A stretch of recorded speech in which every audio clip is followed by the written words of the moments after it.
Gemara, towards the top of the page of Kufhei 105, 105.1 or A. So 105A in Perek Chelek, Sanhedrin. So the Gemara says like this. Let's bring up the page. Here we go. We're holding in middle of the conversation of the Jewish people with the prophets during the times of the exile. So the Gemara continues like this. The pasuk says, it's part of Yirmiyahu. The prophet Jeremiah says, "Madua, hi Rachel, Madua shoyviva ha'am hazeh Yerushalayim mishuva nitzachas." So the pasuk says, why is this people of Jerusalem slid back in perpetual backsliding? So the Jewish people are nitzchis, is like constantly backsliding into seemingly negativity. That's what the prophet is saying. So the Gemara explains that the word mishuva also is from the word teshuva or response. Hey, Aaron. So it says, Omer Rav said as follows: Teshuva nitzachas haishiva knesses Yisrael Navi. The prophets, the Jewish people gave the prophets a convincing response. Nitzachas is from the word netzach, means everlasting, but also in the word lenatzech, to be convincing or a winning response. Amalehem navi l'Yisrael. What are we talking about? So the prophets say to the Jewish people, the prophet says, Chizr b'shuva, return with repentance. Aveisechem shechatu, your forefathers who sinned, where are they now? That they sinned seemingly, that the prophet saying, as the Gemara understands now, your forefathers sinned, and where are they now? So what did it benefit them? So return. Amr lahen, so the Jewish people responded to the prophets, so what are you saying? Where my parents are. Obviously, everyone goes with the way of the world, that eventually people pass away. Where are the prophets that admonished our parents? They're also not here. So what are you saying? Shnemer, and how do we find this? It says, it says clearly in Zechariah that your fathers, where are they? And it continues, the pasuk says, and do the prophets live forever? Question mark. So Omer Lahen, so they said back to the Jewish people, but the people, your parents eventually did agree that they were wrong. How do we know this? It says in Zechariah, the prophet Zechariah says, that says that by the words and my commandments, the chukim, that I commanded my servants the prophet, and the pasuk continues, did they not overtake your fathers? And they did, and they repented and said, as the Lord of hosts intended to do to us, according to our ways, according to our doing, so he's dealt with us, meaning to say that they acknowledged that they were wrong. So he's saying, if your parents acknowledge that you're wrong, so you also should acknowledge that you're wrong. The Marsha says, before we get to Rebbe Steinsaltz's commentary, the Marsha and the Gemara says that the answer that the Jewish people gave initially, where were the prophets, is not really a good answer. I mean, although the Gemara says that they gave a tshuva nitzachas, they gave a winning response, but at the end of the day, as he says, that it wasn't just that no one expects to live forever. But the question is how the people died and how the prophets died. He says the prophets died, well, at least most of them died, it's on their beds in a proper death, where your forefathers died in a way of destruction. So basically, it's not just where you are, but how you moved on to the next life. That's what the Marsha explains. It says the Marsha says that the prophets died just like your fathers died. The prophets died on their bed in a regular way, like the way most people died. And they were able to be buried. Your forefathers died in horrible ways. Not all of them were able to go in to be buried. And that's why it says, Ein dvari v'chukai shetzivisis avodei hanavim halei hisigu avesechem. So he says that the forefathers, your forefathers recognized the mistake that they made. Okay, so that's that's what the prophets and the conversation that the prophets had, but it was still an argument the Jewish people made. So here Rabbi Steinsaltz says the Talmud understands that there is an etymologically similarity between the term tshuva, meaning response, and the term meshuva, backsliding, and also nitzhachat, meaning a convincing, is also similar to netzach, eternity, or proprietary. So, as the first question that was asked relates to the eternity of the prophets, and the second question, according to Shmuel, is whether there will be an eternal relationship between God and the Jewish people. So there's an eternal conversation that the Jewish people have. We'll see the continuation of the Gemara. So the Gemara says that the answer really is like this. Shmuel says, Bo asar b'nei adam v'yash lefanav. I don't know if this is a metaphor or actually happened, but it says 10 people sat in front of the prophet. Amr lehem chizr b'shuva. He says, return in repentance. Amr lehi said, he said to the prophets, Evet shemach rabbi, v'isha sheger shabayla, klum yesh lezeh al zeh klum. So meaning the way the Gemara initially learns it is that the prophets admonished the Jewish people, and the Jewish people responded, what are you saying? That everyone known this forever. So they said it's that your forefathers acknowledged their mistake, whether it is because they didn't come to proper burial, like the Masha says, etc. So here the Shmuel explains like this: that the prophet said to the Jewish people, "Return." So they said back to the prophets, "Evet shemachre rabbi," a servant who's been sold by his master or her master.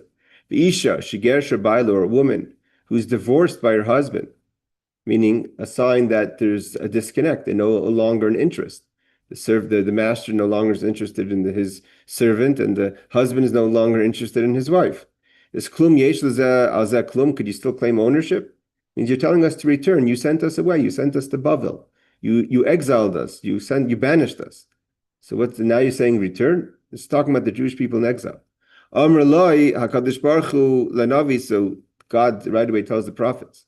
Lech Emerlen, tell the Jewish people, you quote, you're describing what happened as a divorce. Do you have a divorce papers, right? You need divorce papers. Do you have divorce papers to show that you're divorced? Do I have creditors that I sold you as my servants were sold?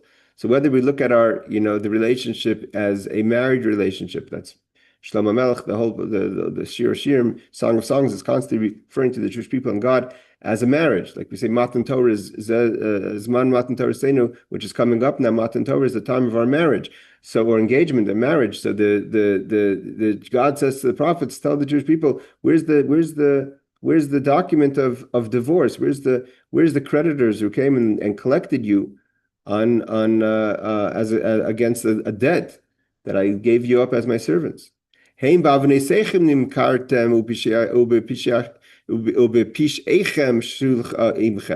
wasn't that there was divorce papers, I don't want you anymore. It's the sins that cause you to be sold. It's the transgressions was why your mother, so to say, was sent away, meaning the divorce. So it's not that God himself wants to save relationships with the Jewish people. Shmuel Rashi says, what's the answer that they gave was the 10 people sitting. So what the Jewish people said, Evet shemach rabbi, a servant who's been sold by his master, because God sold the Jewish people to Nebuchadnezzar, the king of Babylonia, who exiled the Jewish people, and he sent us away from him. He could come with any claim to the Jewish people, meaning the Jewish people were saying, what's going on over here? What's your claim over here? And he says, V'hainu d'amar Rish Lakish, and Rish Lakish kind of emphasizes this point of what Shmuel says, that there is no divorce papers. So the reason why the Gemara says there's a solid claim here, that there's a conversation. There's a conversation here, there's a conversation here between the Jewish people and God. The Jewish people saying, you deserted us. You sent us away. You sold us. And God saying, there's no divorce papers. It wasn't There's issues. We're having marital issues, but there's no divorce here. There's a lack of trust. There's sin. There's things that have to be worked out, but there's no clean cut separation, and that's where Rish Lakish adds to that. What does it mean? David Avdi, Nebuchadnezzar Avdi. We find that God calls David his servant, who's David the righteous, the good king, the leader, the first of the house of David, the beginning of the temple, so to say. And then you have Nebuchadnezzar Avdi. Then we find in Yirmiyahu he calls Nebuchadnezzar my servant. How could he call them both my servant? How could you compare that David's a servant and Nebuchadnezzar is a servant? So the reason why God referred to Nebuchadnezzar, again, the destroyer of the temple, the one who exiled the Jewish people to Babylonia and started the whole concept of exile by the Jewish people ever since leaving in mass from Egypt, is Gali v'yadua lefnei mi shamer v'ha'olam. It was known and revealed to he who said, and the world came into being, meaning referring to God. Sha'asidin Yisrael loimer kach. He knew the Jewish people would come later and say, you were no longer your servants. You sold you. It's like a master who's given up ownership of his servant, sold his servant. Therefore, God says, hold on. Who rules you? My servant. The law is that a servant that owns something, that servant's acquisition of something belongs to his master. So who does the servant belong to? Who does Nebuchadnezzar belong to? Who does Nebuchadnezzar's acquisitions belong to? All to God. So Nebuchadnezzar is himself my servant. Yes, he may not be a good servant. He may have done things that are not pleasant, but he acted on my behalf in this case. And therefore, if the Jewish people now are, so to say, subservient to Nebuchadnezzar, doesn't change the fact. Nebuchadnezzar Avdi, he's also my servant. So you're by default still the servants of a Kadosh Baruch Hu, of a God. So he says over here, brings down Rashi, says that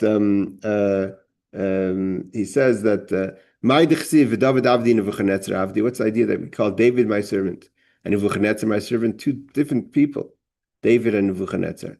Shakar la'isa Rasha. How is it that God called this wicked person Nebuchadnezzar, Eved my servant? Shikaru LeDavid, just like he's calling David my servant. The Chsiv b'Sefer Yirmiyahu hinni shalech v'lekachtes Nebuchadnezzar Avdi. Here Yirmiyahu says in chapter 42, I'm sending my servant Nebuchadnezzar. So the Gemara explains, Rish Lakish explains, you can't compare David to Nebuchadnezzar.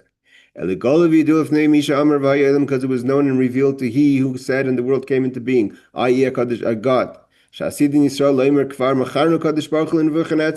Jewish people will claim that you sold us to Nebuchadnezzar. You no longer have claim on us. Therefore, he calls Nebuchadnezzar my servant to have an answer to say you still belong to God. Like it says, Eved lemi nechasim lemi. Who does the servant belong to? Who does his possessions belong to? Claim Nebuchadnezzar Avdihu. Nebuchadnezzar is my servant. Whatever he acquires belongs to me. You never left my responsibility, my rule. You're still part of my possessions. Okay, these are all conversations where the Jewish people have in the gullus, in the exile. You have to understand the conversations are not just an angry dispute. There's the destruction. And there was a feeling of disconnect, a feeling of what's going on. So we have no longer, the Jewish people were very in turmoil. What does it mean now? How do we remain as Jews? What is our identity now in Gullus? There's no temple, there's no land. Even when the 10 tribes were exiled in the north, and even when the first exile from the better, so to say, the aristocrats from Jerusalem, before that, but Jerusalem was standing and the temple was standing.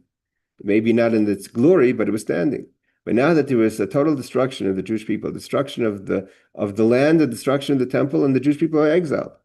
And even whatever was left was under some sort of government rule, etc. And even that didn't last. With the killing of Gedaliah, like we fast the Gedaliah, the Jewish people were confused. What is the relationship between God and the Jewish people? What does this mean? It's not just that the Jewish people were being, so to say, chutzpahdik or being angry at God. It was actually a legitimate conversation. So the pasuk continues. And what comes into your mind shall never come to be. That the Jewish people said, that we will be like the nations, right? The Jewish people are trying to figure out. So what is it? Where do we go from here? So there were some people who said, we're going to be like the regular people. We moved to Bavel, that's it. The land is gone. The temple is gone. Maybe the Torah is gone. The relationship with God is gone. We'll be like everyone else.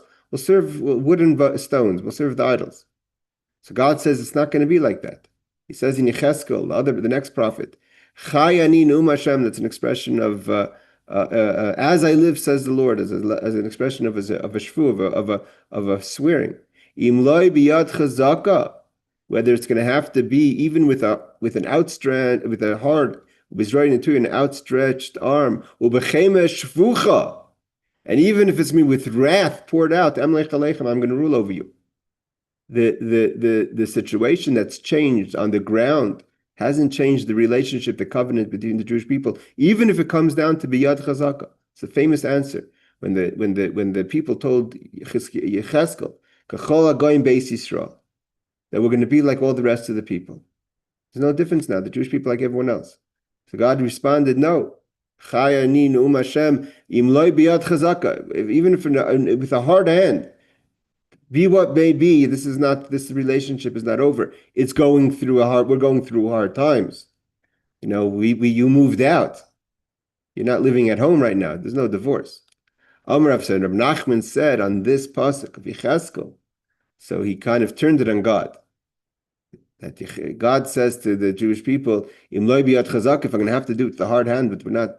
So Amar Rav Nachman said, Kol ki hai rischa lirtach rachmana alan v'lifroi kinan. He says, okay, let it be. Say, let the merciful one come with wrathful at us, all that wrath, and redeem us. You said you're going to come with wrath at us, so bring the wrath and redeem us already. What does it mean didn't come? Come take us home. You're angry that we're saying that we're no longer, we have a relationship, and he said, no, I'm going to come with all this anger, and it's a hard hand, so come with your hard hand. Redeem us, take us out of this galus, out of this exile. So he says, Rashi says that the prophet was told by God, Yecheskel, and he told the Jewish people, whatever you're thinking is not going to happen. There's not going to be this idea, there's not going to be this idea of Kachol going beis Yisrael. You're still mine. Kikol hai rizcha, so what does Reb Nachman say? Mi yitin v'yav zaysakas, let this anger come. V'chema shvucha, with this pouring wrath. Yes, so even if we don't want to be redeemed, force us out and redeem us. But at least come redeem us. We're not going to, we don't want to, bring it on. Bring on your commitment to us. Even if it comes with anger, that's not pashut. It's not simple what Reb Nachman is saying. So, he says and Yaakov says this is a continuation. The conversation is a continuation. That the Jewish people said that we're like an Evet Kanani, we're like a servant to a Gentile. So halachically, there's questions, and it's not, the halach is not like that. A person may think, the Torah says, a person may think that if I'm sold as an Evet Kanani, if I'm sold to a Gentile, to a idol worshipping owner, maybe just like my owner does idols, I also have to serve idols.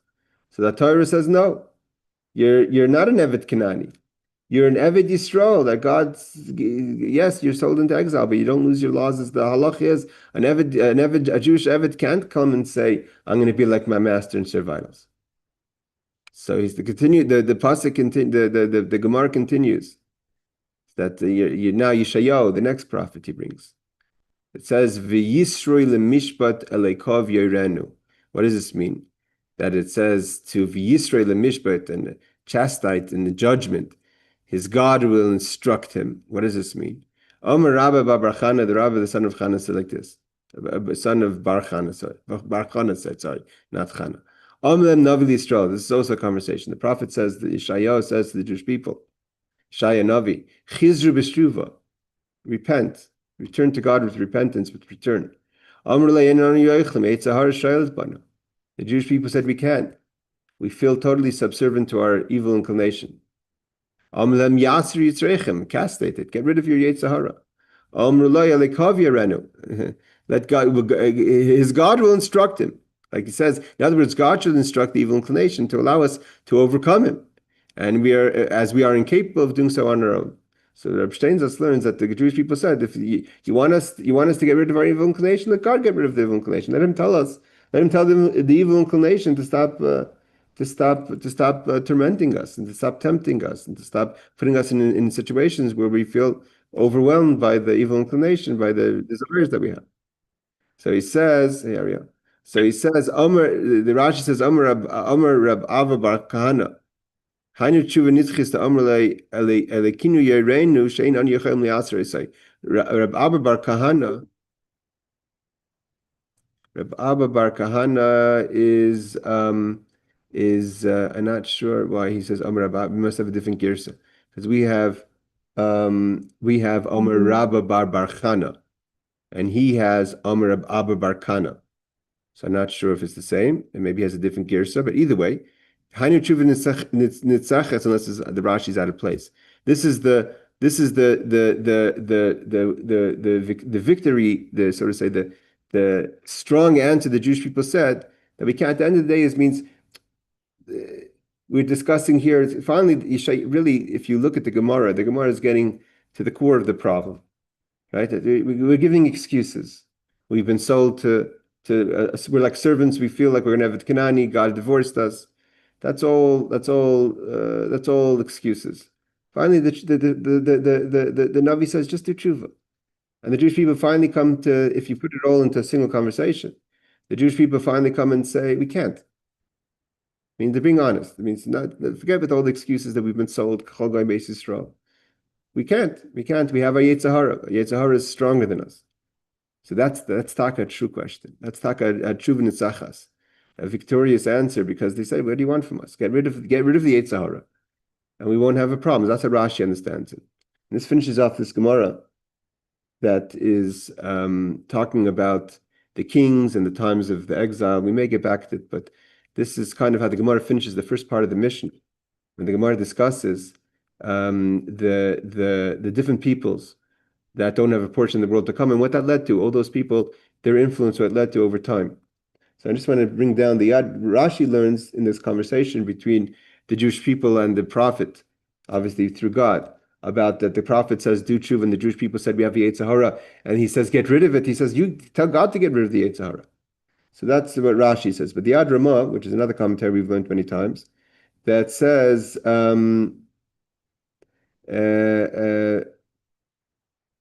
that the Jewish people told the Navi that if that he said this,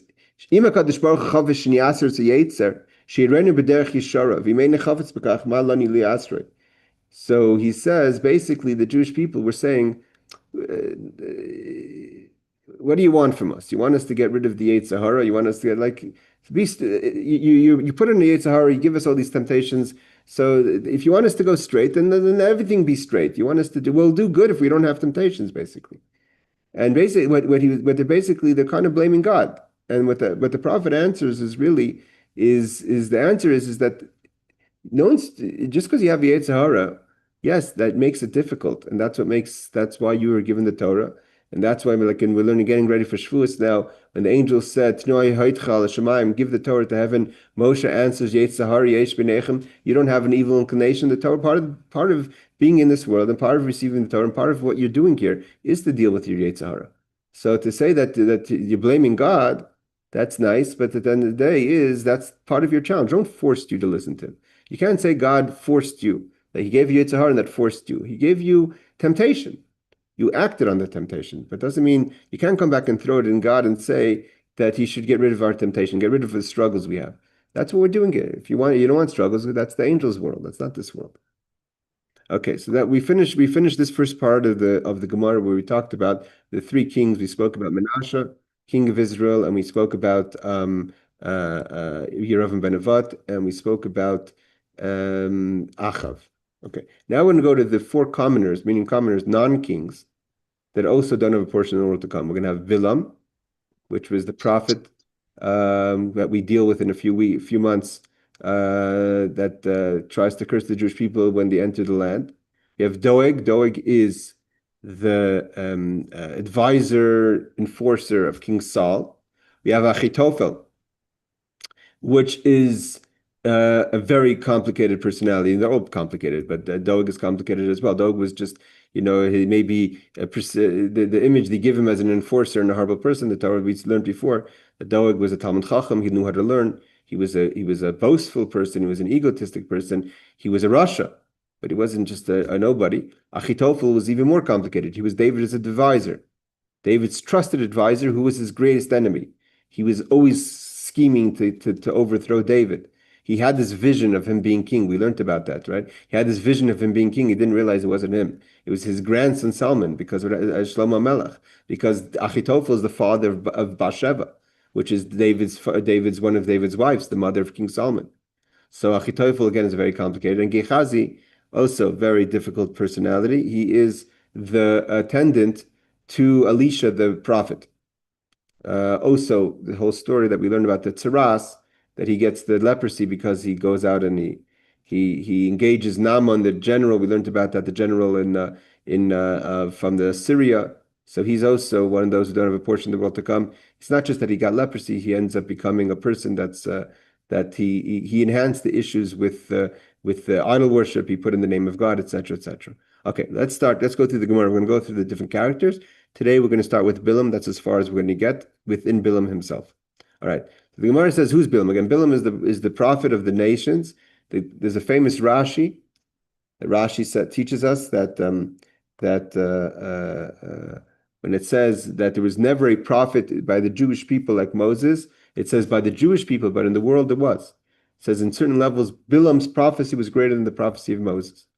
Not as a person, but whatever that means, however you define a greater prophet than Bilam, but as the Rashi clearly quotes, it's obviously the idea brought down by the rabbis, that in there certain levels, Bilam was a greater prophet than Moshe. Okay, so who's Bilam?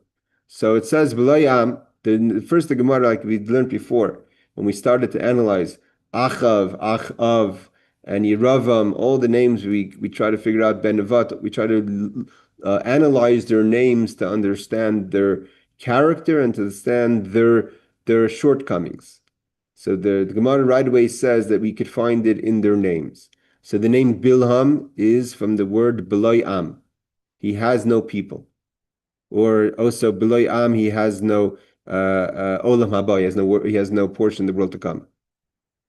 Bilam also means Shebila that he tried to bring down or swallow up a people.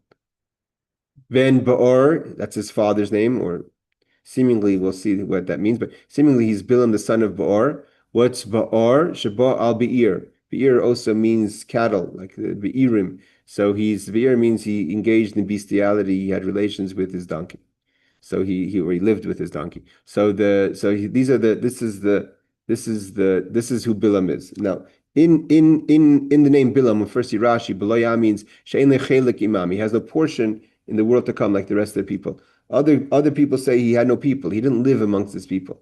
Other commentaries say that also he advised to swallow up. It says Shiatumim koimim mi'amai. He didn't live amongst his own kind. It means although he lived over there by where he lived, where they came to ask him to curse the Jewish people, that wasn't his people. Shebala am shebilbel Yisrael ba'atzasai shehisiu levalek kedamrinam lemeimer lekaman v'hipol mehem chavta al alafim. He also tried to swallow up the people because it was through his advice, we learn later, that the daughters of Midian went out to entice the Jewish people, and from that came the plague that 24,000 Jews died. So at the end of the day, the story goes, as the story does go, that though he doesn't curse the Jewish people, but he advises his Balak to send the daughters of Midian out, and that brings down 24,000 Jews. Ba'or, what does it mean, Ba'or? Sheba al Be'ir, that he came on his cattle. Sheba al Sinai, Kamoi behema de betargim minan ba'ir. We know that one of the words ubi'irim. We find that also in the tribes of Gad and Ruvain say that they want to stay on the east side of the river, it says ubeirenu. So that's one of the words used for cattle. So ben ba'ar means he came on. He slept with his donkey. All right, and we're going to learn about it. That comes up in the conversation really that Bilam has with the donkey. All right, so it says some explain that Bilam left his homeland, Aram Naharayim. I took down the maps. Aram Naharayim. We find Aram Naharayim is kind of in biblical times. So I think they say over here that Aram Naharayim is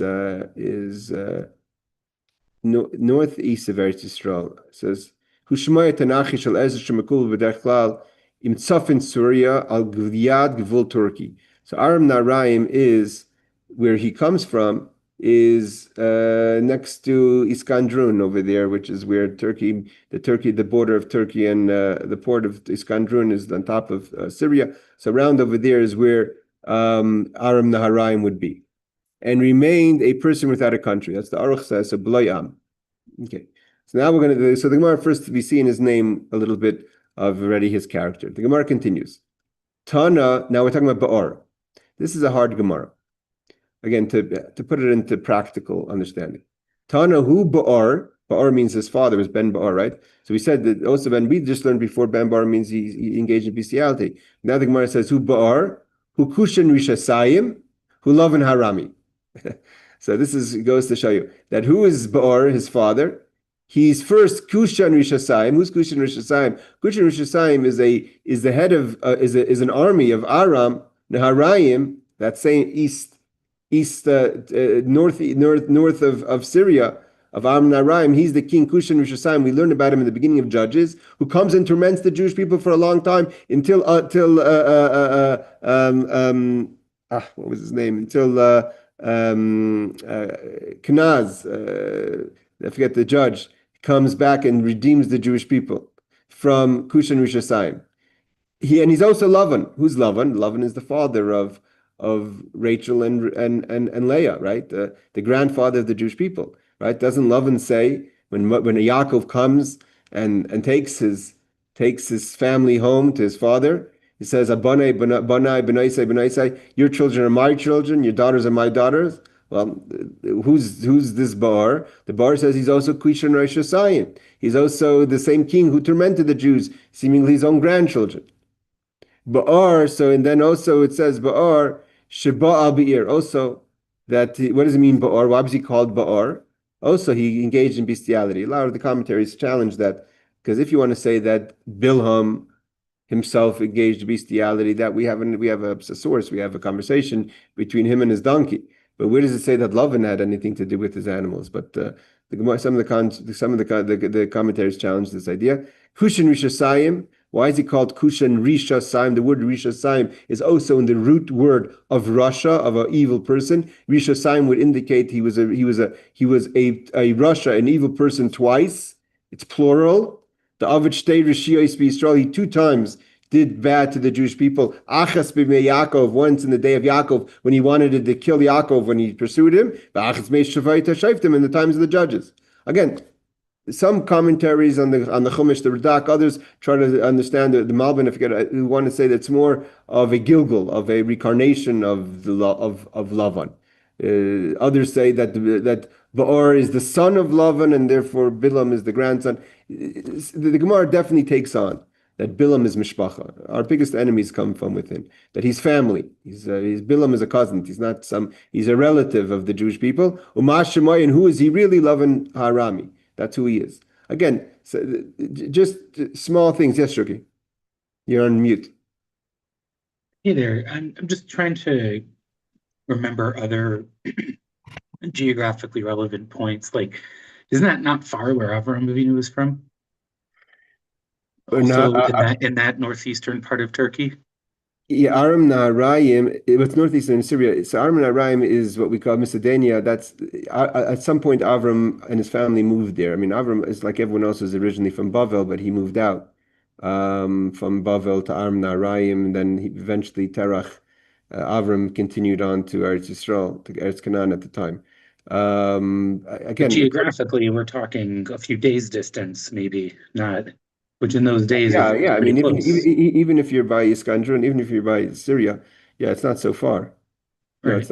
it's not so far. And then the other part that stuck out to me here is just because I study a lot of Ein Yaakov over the years, this theme of who X, who Y, who Z, where it says he is this, he is this, he is that. It's usually like referring to different iterations of like the same evil or entity or experience that they're trying to convey.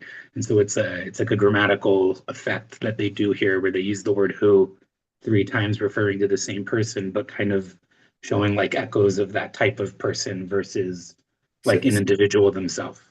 That so happens very that's often in Yaakov. yeah. So that again, so that's what it would seem. Some of the commentaries on the Chumash itself, when they talk about the Kushan Rishasayim, I looked at other places in the Navi when it says about him, but the commentaries over here seem to like Rashi clearly is going to say it's the same person. There's a question is some people like to learn, like the Eitz Yosef learns that Bilam was Rishon, Kushan Rishasayim. According to that, what I don't understand, that's it says, V'hachi isa Medrash Tanchuma. The Medrash Tanchuma says Bilam ze Lavan. Bilam himself is Lavan, not Baor is Lavan. So the Gemara learns that his father was Lavan. Because then it would make sense, Ba'ar meaning bestiality. V'hevi shebaz kukin dinar kasif shebilam hoya gilgul shalav. And he says that the Eitz Yosef says, like you saying, it's more of a gilgul kind of thing or reincarnation. But there's also opinions to say that Bilam himself is Kushan Rishasayim. The problem with Kushan Rishasayim being Bilam, just technically, if you're saying it's the same exact person, is the Torah clearly says in Matas and Maseh, when they deal with Lavan, with Bilam, it says they killed him. It says the Gam Bilam was killed on a sword. And as we're going to learn later, like he says, if he dies, Ma'is Yisharim. So it's like it seems just literally. It means if you're going to say he's Lavan. Okay, so Lavan outlived his son, and then he was king of he was Rishon, he was Kushan Rishasayim, whatever. He lived that long. He outlived his daughters and his son-in-laws and all that, and he lived through the exile. Again, it's definitely complicated just to put it into context. That seems like from Rashi, it seems like Rashi takes, we'll see in a second, takes it a little bit more literal. It says Tanu hu ba'ar aviv shel bilam hu kishan rishasayim hu lavan arami. And he says, Achas v'mei Yaakov shiradav achrav v'bikish lakarakol. Risha Sayim is that he twice tried to destroy the people when it came. And what I'm saying is, it's like, even if you want to say it's a reincarnation, the very fact that you're calling him Risha Sayim, that means you're connecting the two evils, the evil that Lavan wanted to do with the evil that Kushan did in the time of the judges. At the end of the day, it puts it as a single, the fact that he has a single name, kind of, it's not just a single idea like saying, people want to say, Hitler was Haman and Haman is Amalek. It's like, but you have to put it all together. If you're mixing, you have to mix it together. So you have to mix also love and claiming ownership of the Jewish people, right? What does he tell Yaakov? Banai, banai, banai, banai. Your children are my children, your daughters are my daughters. So what does that mean to say? That means to say is that Lavan is that Lavan is a very complex person. That's what a Rami is. What's a Rami? A Rami means he's a trickster. What's he a trickster? Everything he says is manipulated. He says that these are my grandkids. They're grandkids. What are you tormenting them in the time of the judges? What's the story? What's this? There's no consistency in your claims. Which one is it? Are you a grandfather or are you a tormentor? But that's the whole thing of being a Rami. A Rami means he constantly is misguiding his intentions and showing different masks and different approaches to get his agenda. And v'achas b'mei shoftim la'achar mises Yehoshua. When does he come back? After the death of Yehoshua, is where it says v'yichaf Hashem b'Yisrael v'itim biat Kushan Rishasayim. Kushan Rishasayim comes from Aram Naraim. Now a little bit, contrary to your point, Shuki, is that actually, like in the case of Kushan Rishasayim, he actually comes from where Lavan would have lived. So Lavan did live in Aram Naharaim, and Kushan Rishasayim is from Aram Naharaim, which is the same area north Syria on the Turkish border, if that's where it is. I mean, I'm just going with what Wikipedia says, but it makes sense coming from that area. I think, Rabbi, that connects very well to what I was saying, because in the story, Yaakov didn't spend months and months on the road from home to Lavan. And that's my point, is that it's in that same, they lived right near each other. So clearly this is someone who could be Lavan, or at least a very close descendant to them. Yeah. It definitely seems that he's definitely, like I said, others say he's a grandson. Like it definitely seems like he was Some people say, like, I don't know if everyone remembers in the Chumash, it says that there's a Rashi there that says that it seems like that Yaakov took credit not just for the success in Lavan's business, but even the success in his family. Rashi says that Lavan didn't even have sons when Yaakov showed up, and the proof is that Rashi says, why would he have sent his daughters as shepherds if he had sons? Although one could ask, Rivka also was with the cattle, and she definitely had a brother. Lavan was alive. The Torah tells us he was alive. Obviously, Lavan is that kind of person, takes no responsibility. We couldn't expect him even to be a shepherd. But in the case of Rachel, the Gemara says, the Rashi brings down that he wouldn't have sent Rachel and Leah out to be the shepherds had he had sons. So when Yaakov says that I blessed you, that even the sons he had were a blessing from Yaakov, and we learn about their sons when he pursues Yaakov, and it could be that son was the father of. I mean, some people like to believe that there's Lavan, the son, and there's Bilaam. Bilaam would be a grandson to Lavan, or a great grandson. Okay, you're right. You're right. It's all within the same relationship and locations. So it says like this. Chsiv in some verses which says.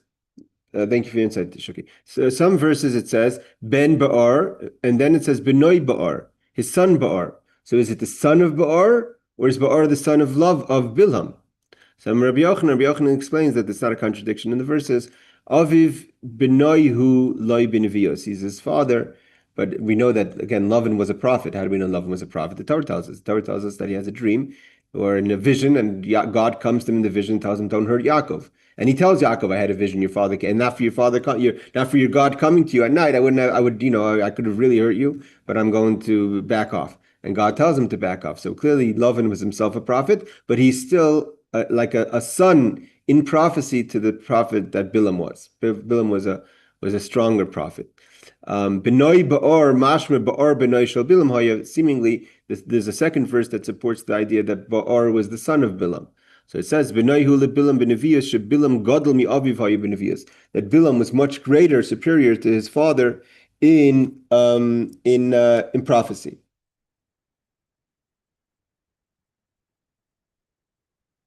Okay. Again, the commentaries seem to be challenged a bit with this whole setup over here, but let's go further. The Gemara continues. Bilam hu delay asi la'omidasi. What is Bilam? So this says Bilam. The Gemara says now the Gemara is challenging the whole Mishnah. The Mishnah says that Bilam is one of those who doesn't have a portion of the world to come. This is one of the Gemaras that went through, seemingly according to the commentaries, went through sensory. Again, the sensory was in the different times. I'm not sure when. There's certain sensories that were initially under in the early times under the Romans, that the Talmud went through sensory, and then there's sensory that happened even later years when they opened up the printing presses in Eastern Europe, in Vilna, etc. When they had later all the issues, they were claiming that the Jewish people, that the publications were anti-Christian, etc. So they went through second century over there. So I believe so. So here, this is one of the Gemaras that deals with sensory. So it says like this: Bilam hud lo yasu la'omidasi. Bilam doesn't come to the world to come. Ha'achrini asu masnisimani. So it says what he's trying to say, that other Gentiles do have a portion in the world to come. Who's that opinion? So this comes into the very complicated question, and the Gemara really in Avodah Zarah talks about it, about do the Gentiles also have a portion in the world to come? So Gemara says the very fact that you're saying Bilam is clearly a Gentile. He's not a Jew, right? Even if he's related and he's a cousin, uncle, whoever he is, Bilam is definitely not a Jewish person. So he's not part of the descendants of Yaakov. He's not a descendant of Avram, for that matter. Lavan was not a descendant of Avram. He's a relative. So you're trying to say that Bilam, like, he's an evil person, he's a bad person, he doesn't have portion in the world to come, but others do. So Rashi says it clearly, and Rabbi Steinsaltz puts it in clearly. Like, I think it went through sensory over here. It says, Hashar Nachrim Asu, other Gentiles do have a portion in the world to come. Tana, the fact that our Mishnah counts the Masnisin, the Bilam Shay Nachri, Behedya, that they count Bilam as part of the commoners. The other commoners are Jews. Gechazi, Chitofel, and Doeg. Doeg Hadomi, even though he says if he's from Edom, but he's a Jew. Either he went through conversion, or he was his forefathers were. From here, clearly from our Mishnah, it supports the idea that Gentiles have a portion in the world to come. So the Gemara says, Masni Simani, who is our Mishnah going according to? So we're going to, Rashi again skips a little bit ahead, but it says, Amalei, Rabbi Shua, Elu Nemra, the Rabbi Shua says, Yashfu Rishayim L'Sha'oila B'chol HaGoyim, Mashma. Okay, let's get back to this Rashi, because this Rashi is really connected to the Gemara afterwards. So the Gemara answers, Rabbi Yeshua, it's Rabbi Yeshua. The Tanya, we learned like this in a Brisa. It says Rabbi Elazar and Rabbi Shua, of course, the colleagues, the teachers of Rabbi Akiva. So they said Rabbi Elazar, Rabbi Elazar says, Yashuvu Rishayim L'Sha'oila. The wicked will go back L'Sha'oila to the abyss. Kol Goyim Shech Chelikim, all the nations Shech Chelikim who forget God. Now the question is how we understand this verse. Is this verse referring to Kol Goyim Shech Chelikim in all nations? Anyone who's a Gentile who doesn't know God by definition, that's what the pasuk is trying to say. Therefore, also is going to go into the abyss. So the Gemara, so Rabbi Elazar says Yashuv Rishayim L'Sha'oila. What does it mean that the wicked will go to the abyss? Elu Paisha Yisrael. These are the sinners of the Jewish people. Kol Goyim Shech Chelikim. Elu Paisha Goyim. These are the sinners amongst the nations. The problem is that seemingly Rabbi Elazar is also just saying the sinners amongst the nations. So according to some opinions, the word Paisha is an addition, was put in for the sensory, so not to make it that all the Gentiles go to the abyss, but just the sinners. But some people say that some people took that word Paisha out, and it's only Elu Goyim, because that's basically what we're trying to say. That Rabbi Elazar holds that the Gentiles do not have a portion in the world to come. Divrei Rabbi Elazar, that's the opinion of Rabbi Elazar. Amalei Rabbi Shua, Rabbi Shua responds to Rabbi Elazar, V'chinemar b'chol Goyim, Aloi lo nemer ela kol Goyim Shech Chelikim. It doesn't say all the Gentiles. It says the Gentiles that forget God. El Yashuv Rishayim L'Sha'oila Ma'ininu Kol Goyim Shech Chelikim. So Rabbi Shua seemingly is saying two things. The Gemara doesn't say it clearly, but Rabbi Shua is saying it's two things. Rabbi Elazar says that the pasuk is saying, if you took out the sensory, Rabbi Elazar says the pasuk is saying that the wicked of the Jewish people are going to go into the abyss like the Gentiles who have no portion in the world to come. But Rabbi Shua says it doesn't say all the Gentiles. So therefore, Rabbi Shua takes out two things. One thing is he says it's not talking about the sinners of the Jewish people at all, which is a huge thing, meaning Rabbi Shua is taking out the idea that Paisha Yisrael go into Sha'ila, go into the abyss. And he says, what does it mean? Kol Goyim Shech Chelikim El Yashuv Rishayim L'Sha'ila. It's one single verse. Now what does it mean the wicked go in to the abyss? Who is it referring to? To those Gentiles who don't know God, which are wicked. But the other Gentiles that do know God, they're not going to be part of those who don't have a portion in the world to come. And we have clear verses in the prophets that support that there's going to be nations in the time of the world to come, like we're going to see now, going back to the Rashi on top. The Rashi says, Masni Simani, Amle Rabbi Shua, Ilu Nemer Yeshuv Rishayim L'Sha'oila. Had the verse said that the wicked return to the abyss, meaning they don't have a portion to the world to come. B'chol HaGoyim, Mashma Kidakamarta, then it would be like you said, Hash Dechsiv Kol Goyim Sheikh Elkim, just those of the nations that forget God. It only means those specific Goyim of the nations, the Gentiles, that forget God, like Bilaam, it says in the parentheses, and the people that are like Bilaam. Bilaam has a crew, he's not just running on his own. Others, they're going to have a portion of the world to come. Like we say it clearly in the beginning of Chelek,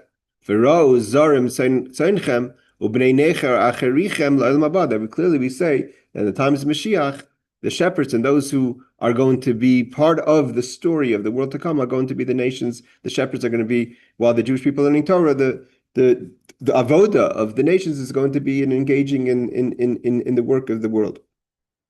I just want to say, he quotes the Yad Ramah is one of those who takes out the word Paishe. Again, always depends where you lived, The Yad Ramah was actually, I think, in Spain. The Rambam is much more stronger language. He lived in the protection he didn't live in a Christian country. At the end, he moved to Egypt and Eretz Yisrael. He didn't live in, he was a little more free with his pen. So he says, appears kol goyim sheich elikim hainu kol hagoyim sheim medu b'rishayim ha'ikvar nemer lo yeshuv rishayim l'shayla. Okay, so according to, and he says over here, v'nir shamila paisha hi ha'isaf shalat senzer. The Yad Ramah seems, or the Gemara here, who's quoting the Yad Ramah, seems to feel that the sensory added the word Paishe. So even according to Rabbi Lazar, it shouldn't seem like all the nations don't have a portion or go to the abyss. Okay, but either way, however you're going to look at it, Rabbi Lazar seems to hold that the Goyim, the Gentiles, do not have a portion in the world to come. Rabbi Shua holds they do have a portion in the world to come. And Rashi brings support to that idea based on the Gemara in Chelek on page 91 that says the nations of the world will be there in the time of the world to come. Again, this is a short topic here in our Gemara, a very long topic in the beginning of Avodah Zarah. What goes into that question. And he says, and the Gemara continues. Umaynin, who Rashi says, Kol Goyim Sheichel Kim, the Mishum Hachi Bar Kadosh Baruch Hu Rashayim, Shebehem V'Noisen Oisen Begehenim Ve'en La'Chelek La'asid Aval Shah Yesh Them Chelek. And therefore, according to Rabbi Shua, the fact that the pasuk is splitting itself between the sinners and those who don't have a portion in the world to come, because only the sinners don't have a portion in the world to come, but those who are not sinners do have a portion in the world to come. The regular Chasidi Umasailim, the regular kind Gentiles, do have a portion in the world to come. Again, this conversation comes up many, many times. It comes up in the conversation between Antoninus and Rebbe. Antoninus was the friend of Rebbe, who was evidently some sort of emperor in the time of Rome. We're not clear exactly what Antoninus was, but he definitely was either a Caesar or a governor in the time of Rome, who was a very close companion to Rebbe, to Rabbeinu Kadosh, and he has that conversation about does he have a portion in the world to come? Yes, Shaki. Yeah, another small question here, just about connecting this maybe to earlier on in the first few pages of Sanhedrin that we studied, where we kind of went a little deep into the Shabbat Mitzvahs B'nai Noach, and I'm wondering why that's not quoted here at all. Why don't they just use that as an example of a path people are given to live that rewards them in the next life? And so I'm curious, like that seems like very strong evidence. I'm curious why it's not brought in to this conversation. I mean, as a devil's advocate, why would the 7 Noach laws be evidence of a portion of the world to come? What purpose would there be to teach people to follow it if there's no reward for it? Just do it because you have to, no choice. Then that's not free will, and humans have free will. I mean, we dove into this a bit, I mean, maybe it was like 3 or 4 years ago when we first started Sanhedrin, but I remember us talking about the concept that the very nature of teaching it to them and teaching it to people who aren't beholden to the laws we have, that otherwise society would break down, but like there's a reward for that this is the better way to do it. Better means that there's an opposite. And that, if there's no difference between one or the other, what motivation would they have other than, historical stories of something awe-stricken, of a group of people? Again, a good question. I have to remember if I have to remember if specifically the Gemara mentions of the world to come. But again, it seems the Gemara over here is a little. I'm going to say it's a little. I'm not going to use the word out of place because it has to address the question. Because obviously, why are you putting Bilaam together with Doeg, Achitophel, and Gehazi? As evil as they were, he's a Gentile, they're a Jew, and they're talking about the portion of world to come. So obviously, they're asking that question. Again, the Gemara of Avodah Zarah goes into this at length about trying to figure out about the world to come. I'm almost sure that there's a conversation between Rebbe and Rabbeinu Kadosh and Antoninus about the world to come, if he had to convert or not.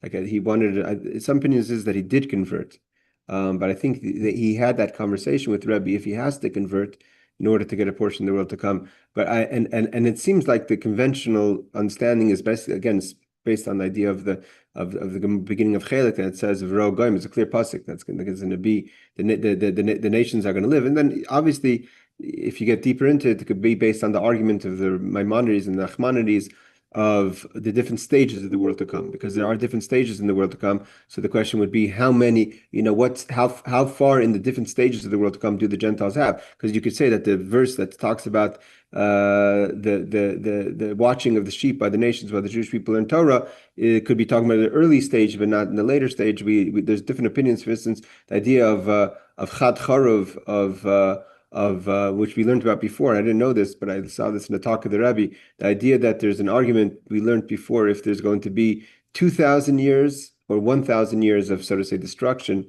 if that's talking about one stage or two stages in the time of the world to come.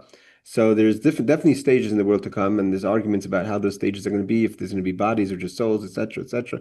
Chassidus takes on the opinion of Nachmanides, Ramban, with the nun n at the end, that says it's all going to be souls and bodies, not like Maimonides in the beginning of Chelek.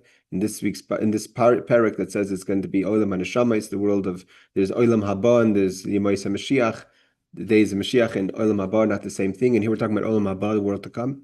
But about your question about reward for the 7 mitzvahs, that's not so simple, because there is the concept basically that's brought down in halacha, that why are certain of the 7 mitzvahs that are not punishable by death by Jews are punishable by death by Gentiles, is because the idea of the 7 mitzvahs is the Shevis Yitzhara, to have the world, like you said, Shuki, that the world has to run. So you're saying if they're part of keeping world management, why don't they get rewarded for that? One could argue, well, you're in the world, and that, part of world management is to stay in the world. I mean, maybe the reward is to be able to live in this world. Again, it seems like definitely it could be the argument between Rabbi Shua and Rabbi Lazar is not so much about if there's going to be Gentiles after the time of Mashiach, but how far into the time of Mashiach will there be Gentiles? Will it just be in the Emoisa Mashiach, or will it extend itself into Olam Haba, into the world to come? And that's a question about what is Olam Haba, and how is that different from the days of Mashiach? But excellent point, Shuki. All right, let's continue just a little further. It says, even Bilaam himself, in his prophecies or what have you, also supported the idea that he may not have a portion in the world to come, because he says, Tamais nafshi mais yisharim. Let me die the death of the righteous, or Yisharim is the straight. And then im Thomas nafshi mais yisharim, basically saying is, if I die a regular death, again, he did not die a regular death, he was killed by Pinchas, and Pinchas went out, is tehei achrise kamayu, then I'll be like the Jewish people, means I'll have a portion of the world to come. V'im lav, hinini hoylech la'ami, I'm going to go to my people, which he said before. Ami means to say that he doesn't have a world to come. So Rashi says, Va'af oisei Rasha, even this wicked person, meaning Bilaam, nasan simen ba'atzmei she'en lechelek lasid, that he gave himself a sign, meaning he wasn't sure himself. Is his evil ways wrong or not? So he said he gave himself a test that im Thomas nafshi ma'is yisharim. He said, I don't have a portion of the world to come. Why? Because he said, Thomas nafshi ma'is yisharim im yomas misa atzmai. There's a